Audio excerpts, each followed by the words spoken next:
What's good, YouTube? This your man Spill Dog.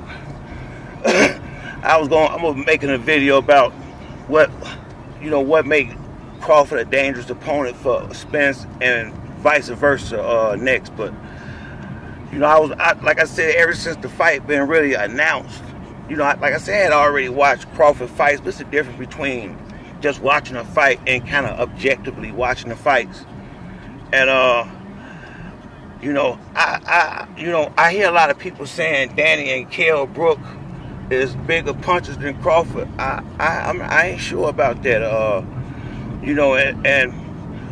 It's a few things Errol definitely I think gonna need to do because the main thing you don't want to be is on the end of Terrence Crawford punches. His arms is so long that it's so much leverage on that punch once he connect.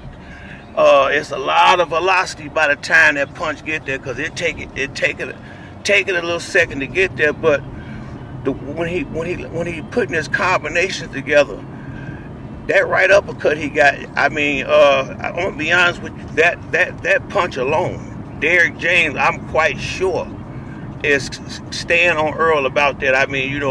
Even when you watch the fight, sometimes you gotta watch it, rewind it back maybe 2 or 3 times just to see the right uppercut come in there, cause his arms are so long, you really can't see it coming. Crawford do a lot of good things in the ring. His footwork, and one of the things I see that he do most, that like I say, a lot of stuff Errol gonna have to be on his A game. Crawford do use his IQ when he fighting. I noticed just about all of his knockouts, his real knockouts, not the ones where they stopped the fight, where he knocked the fight out, they pretty much all came the same way, where Crawford has baited a guy into a fight and then he pulling back because he got the reach on everybody. Damn near, I done seen him fight, he had the reach advantage over him. So once he gets you either losing in a fight and desperate, or can manipulate you into thinking that he ready to stay on the inside and fight, and then I just notice how he'll bag up out of there and start making them kind of chase him, and he timing them. It's the right uppercut and that straight right and the right hook. I gotta say, man, he got a nice selection of punches, and Spence gonna have to be very careful when he going on attack against Bud. Bud is gonna be a lot slicker and probably a lot smarter than these other guys that he pressed out like that. And he can still press Bud out, but he gotta stay conscious of his defense, unless he can take Bud shots like he took everybody else's. But me, watching him punch closely, he can take the shots, but the big shots, you don't want to get a whole lot of them. Bud seemed to be pretty heavy-handed, and like I say, I'm gonna give credit where credit due. He been doing a good job at baiting people into running into big punches. The knockout with Sean rocked him.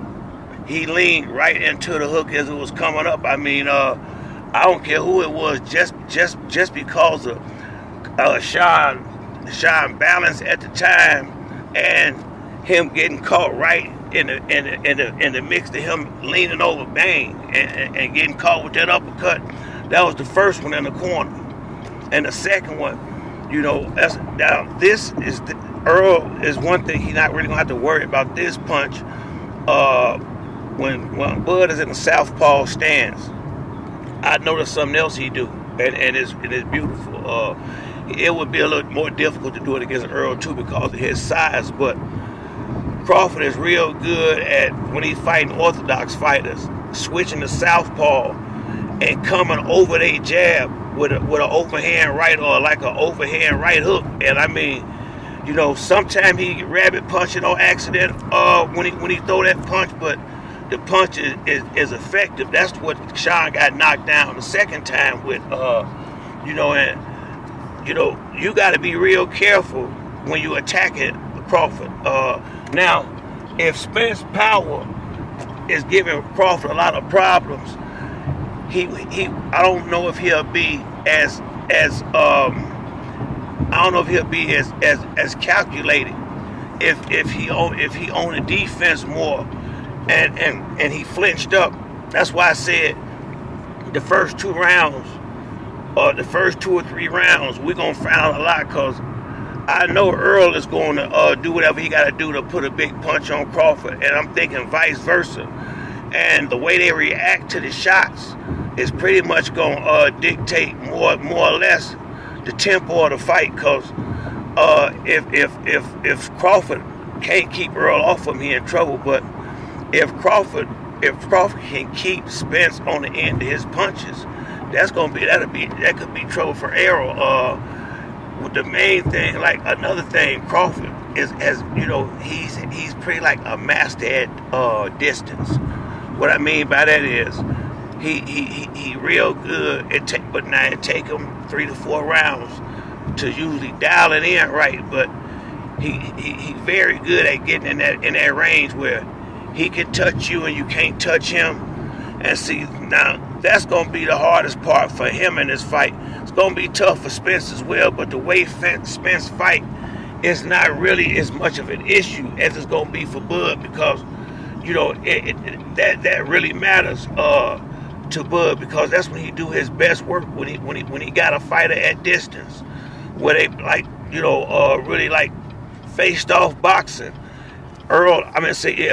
Terrence usually get the better of the fighters because, one, he fast and can box himself, and two, if they touch him and start getting him, then he usually only needs to take a half a step back and boom. And if they come with him and he shoot the right hand, almost every time I've seen it, they done fell down. A lot of times it's a balance thing, and a lot of times it is a power thing. But the bottom line is, Crawford is somebody that's very, very, very intelligent in the ring. He's very calculating with his punches, and he using a lot of skill and technique. I mean, the boy is a good fighter. Once again, I just always feel like he's done himself a disservice to some degree by trying to maximize the money for us to getting the best money for the easier fights he can find that was somewhat solid, because once again, and if I'm wrong, I apologize, but that's how it looked from where I'm sitting. But I think that might be the biggest deterrent for him when he get in the ring, when he realize, when Spence is coming right back at him and countering him, and it's just gonna be a different league, even compared to what happened with Sean Porter. Because as much as I like Sean, I think Spence is a much better fighter all the way around than Sean Porter. Seriously, offense, defense, punching power, punch placement, the entire package. I just feel like Errol is a better fighter, and that ain't no disrespect to Sean right there. And cause I feel like Bub's a better fighter, but I will say this.